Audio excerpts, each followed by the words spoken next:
उनको बयान करेंगे, उनको भी स्टेज पे लगाया है।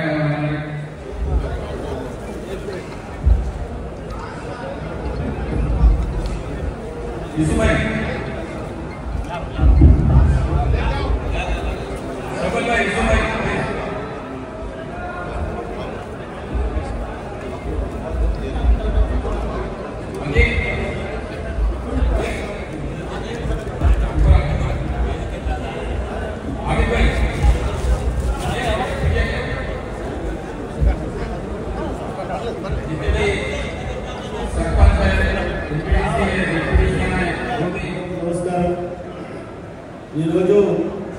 పటంచెరు నియోజకవర్గ స్థాయి ఇఫ్తార్ విందు కార్యక్రమం నిర్వహించడం జరుగుతూ ఉంది.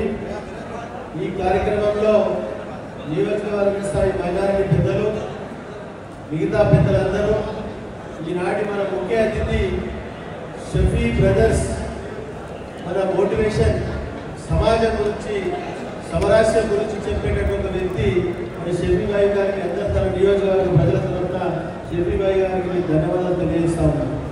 ముఖ్యంగా ఈరోజు మనమందరము పటంచెరు నియోజకవర్గ స్థాయి మైనారిటీ సోదరులు కానీ, హిందువులు కానీ, క్రిస్టియన్స్ కానీ, అన్ని మతాలు, అన్ని కులాలు, అన్ని ప్రాంతాల వారిని గౌరవించే రీతిలో మనం అందరం కలిసి ముందుకు అడిగేస్తా ఉన్నాం. రేపు రాబో కాలంలో అదే పద్ధతిలో మనం అందరం కలిసి ముందుకు పోవాలని చెప్పి ఆ భగవంతుని కోరుకుంటూ, సమయం లేదు కాబట్టి మనం అందరము మీ అందరికీ అడ్వాన్స్గా మరొకసారి రంజాన్ శుభాకాంక్షలు తెలియజేస్తూ మీ అందరికీ నేను శిరస్సు వచ్చి నమస్కరించుకుంటూ, వేదిక పైన ఉన్నవారికి, ఈ సభలో హాజరైన వారందరికీ, అధికారులకు అందరికీ, మైనారిటీ సోదరులకు అందరికీ శిరస్సు వచ్చి నమస్కరించుకుంటూ ధన్యవాదాలు తెలియజేస్తున్నా. Thank you. अभी सिर्फ 1 मिनट बचा हुआ है। अगर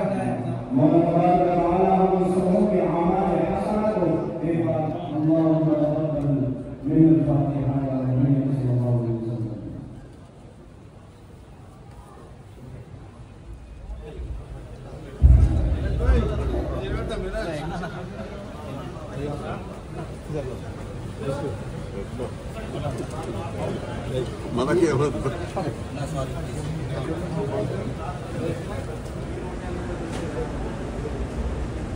अल्हम्दुलिल्लाह वहदा वस्सलातु वस्सलामु अला मन ला नबिय्य बअदा वबाद व अऊज़ु बिल्लाहि मिनश शैतानिर रजीम बिस्मिल्लाहिर रहमानिर रहीम इन्न दीना इंदल्लाहिल इस्लाम बिस्मिल्लाहिर रहमानिर रहीम अनंत करुणामयुడు అపార కృపాశీలుడు సర్వలోకాల సృష్టికర్త వీటితో ప్రారంభిస్తున్నాను. నేటి ఈ ఇఫ్తార్ కార్యక్రమానికి హాజరైన ప్రతి ఒక్కరికి కూడాను రంజాన్ మాసం యొక్క శుభాకాంక్షలు తెలియజేస్తున్నాను. ఎంతమంది అయితే ఈ కార్యక్రమానికి హాజరై ఉన్నారో ఇక్కడ చూసినట్లయితే ఇది చెప్పడానికి ఇఫ్తార్ పార్టీ, కానీ ఇక్కడ చూసినట్లయితే ఇక్కడ హిందువులు, ముస్లింలు, క్రైస్తవులు అందరూ కలిసి గొప్ప సోదరభావం ఇక్కడ కనిపిస్తుంది.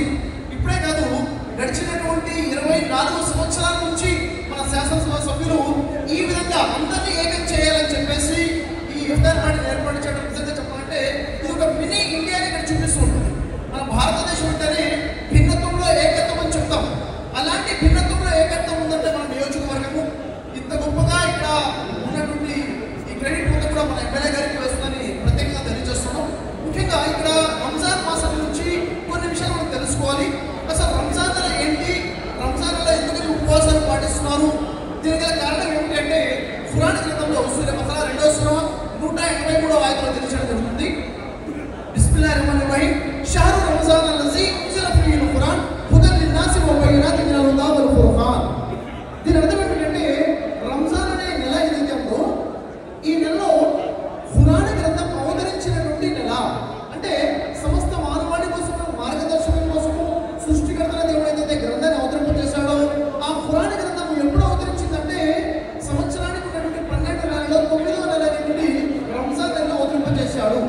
అయితే ఇదే ఖురాన్ గ్రంథంలో అల్లాహ్ తెలియజేయడం జరుగుతుంది. ఎవరైతే ఈ నెలను పొందుతారో వారు కృతజ్ఞత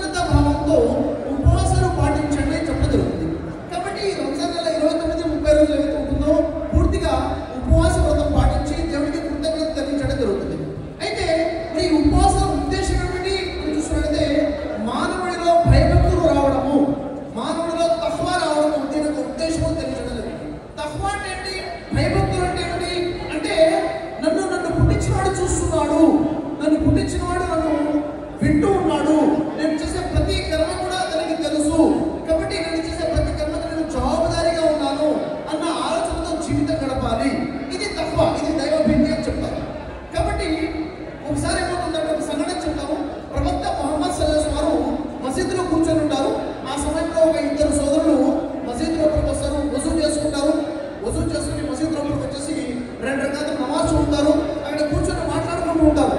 ఆ సమయంలో ప్రవక్త మొహమ్మద్ సల్లల్లాహు అలైహి వసల్లం వారిద్దరిని ఆ సహాబాని పిలిచంటారు, మీరు వెళ్ళి మళ్ళీ వజూ చేసుకోండి, మీరు చేసిన నమాజ్ మళ్ళీ చేయండి, ఈ రోజు మీరు ఉపవాసం ఉన్నారు కదా, మీ ఉపవాసం భంగం అయిపోయింది, మళ్ళీ రేపు ఉపవాసం ఉండండి అని చెప్తారు.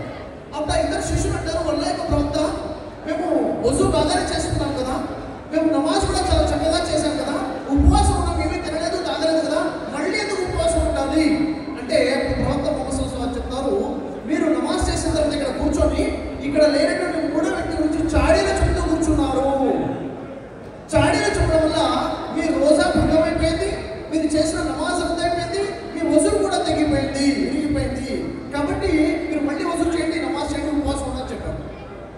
ఇక్కడ ఉద్దేశం ఏమర్థమవుతుంది, మనిషి ఉపవాసాలు ఉండడం ఉద్దేశం కాదు, మనిషి ఉపవాసం ఉన్నప్పుడు రోజా ఉన్నప్పుడు అతనిలో భయభక్తులు రావాలి, తన క్యారెక్టర్ బిల్డ్ అవ్వాలి, తన ఆచరణ మారాలి, తన ఒక మంచి సత్కర్మ చేసే వ్యక్తిగా మారాలన్నది అర్థమవుతుంది. చూడండి, నేటికి దాదాపు 1440 సంవత్సరాల క్రితము సౌదీ అరేబియాలో మక్కా అనే పట్టణంలో అక్కడ అన్ని రకాల అరాచకాలు, మానవత్వం లేనటువంటి అమానవీయమైన సమాజం ఉండేది. ఎటు చూసినా కానీ దాడులు ఉండేవి, రకరకాల క్రైమ్ ఉండేది. అంటే పూర్తిగా చెప్పాలంటే ధర్మము క్షీణించిపోయి అధర్మము పెళ్లి పెరిగిన సమాజంలో